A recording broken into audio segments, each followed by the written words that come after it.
I don't know about you guys, but it's starting to get hot here in Kentucky, and that has me reaching for some different kinds of whiskeys. So here's a list of 5 great whiskeys for you to sip on this summer, and the best news, they're all under 50 bucks.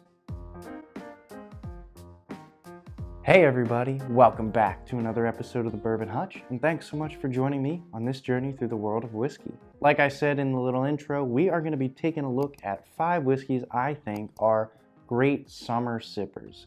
So in my head, a summer sipper is something that's a little bit more casual, not going to sort of blow you over or be too spicy or too bold. It's going to be a bit lighter, fruitier, maybe zestier in some way, but it's going to be something you can sit out on your porch on a 90-degree day, put a block of ice in your glass, pour some whiskey, sit down and sip it, and not feel too much heat and not feel overwhelmed, but feel refreshed and like you're enjoying a good pour. Before we get into the list, just want to say, please put down your own list of 5 great summer sippers in the comments below. Want to hear what you guys are sipping on this summer. Second, if you're liking the video, smash that like button. And third, last but not least, if you're liking all the content coming out of the channel, hit that subscribe button. Really helps the channel grow and helps me know what specific kind of content to keep creating for you guys. All right, without further ado, let's get into the list.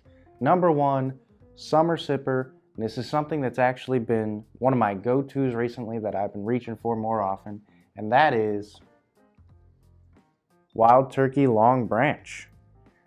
So this is a collaboration between Wild Turkey and Matthew McConaughey, the actor. He actually, I think, is employed by them as sort of like their marketing director in some way now. But this one, I just get such good orange zest, little hint of smoke, good vanilla. It's not overwhelming. It's an 86 proofer, I believe. Yep, 86 proof. So super easy to sip on. Really nice, summery sort of flavors. McConaughey himself really wanted to create something that was approachable, easy to sip, and not offensive to anybody. A kind of casual drinker, and man, they really hit the mark with this.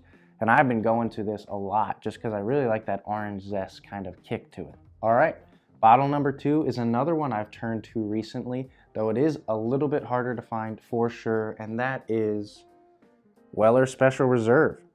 I'll tell you what, in the dead of winter, this is not one I'm going to ever really go for. It's super light, vanilla, good fruitiness, nice soft wheated sort of bourbon, and compared to a lot of the other heavier, bulkier things you can get any other time of the year, it's just mediocre in my opinion. It's not worth all the hype, but it's a solid pour. But in the summer, I think it really takes a step up. It starts shining as one that's delicate, simple to sip. Again, 90 proof, so not super overwhelming here or anything like that.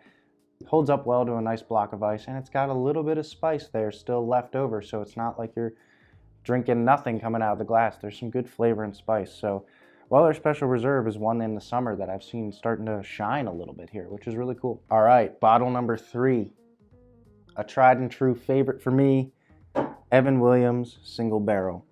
This one I just get so much of like a vanilla cake with raisins and maybe a little bit of peanut butter. It's a little bit of a darker turn from these first 2. These more have like fruitiness. This one has more of like a vanilla and peanut butter kind of quality to it. But again, it's an 86 proofer, super simple sipper, not going to overwhelm your senses.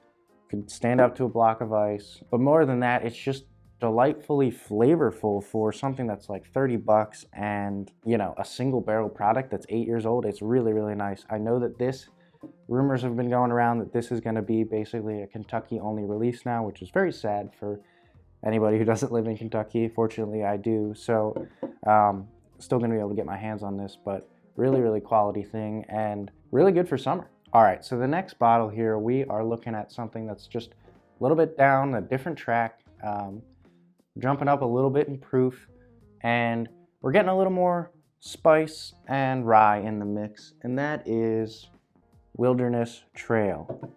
Their bourbon with the secondary grain being rye, not the wheated, so this is the black label.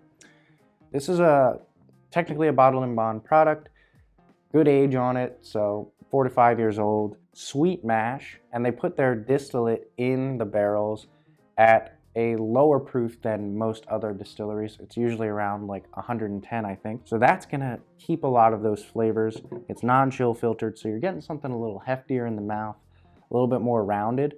But man, this has such good vanilla, cherry, corn, sweet corn kind of notes. Really, really sweetened up. At first it was a little bit harsher and spicier when I had the first 2 pours of this, but over time and sitting out in the heat, having a couple pours of it, I mean, it's just a bomb of cherry and vanilla and really, really sweet. So highly recommend trying out something from Wilderness Trail. And if you're looking for something this summer, this is a good place to start.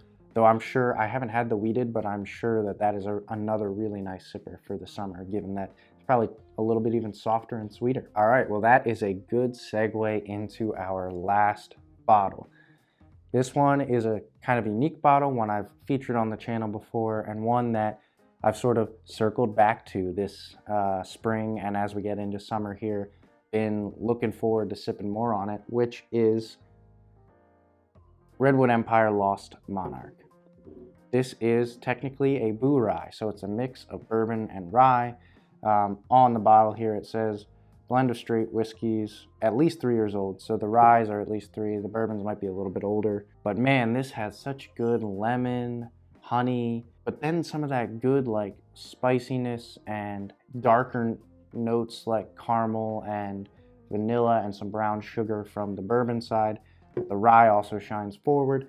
It's one of the best sort of blends of bourbon and rye in my head that I can imagine, because it just sort of balances what both whiskeys can do so well. And for summer purposes, you are talking about something that is just sort of like California vibes, easy to sip on. It is 90 proof again, so super approachable. Complex is kind of the best feature of this too. The nose is really complex and sweet and spicy and floral and bright, and the palate is a mingling of rye and bourbon. So if you're looking for something to go sit on your porch, break down for a while, and really sort of explore a flavor experience, can't think of much better in the summer than Redwood Empire Lost Monarch. Nothing on here is breaking the $50 barrier. We've got a good representation of distilleries here. We've got Wild Turkey, Buffalo Trace, Heaven Hill, Wilderness Trail, Redwood Empire, a couple of smaller distilleries, 3 of the big names. These are all great options for you this summer, because these brighter, fruitier, zestier, lighter flavors are all gonna be what you want sitting out on your porch in the summer heat with a nice glass of ice and bourbon. These are all gonna be tasty, easy sippers. All right, like I said, put down in the comments below your own list of great summer sippers. Would love to hear what you guys are sipping on. And until I see you guys again for another video, all I can say is keep drinking good summer whiskey and cheers.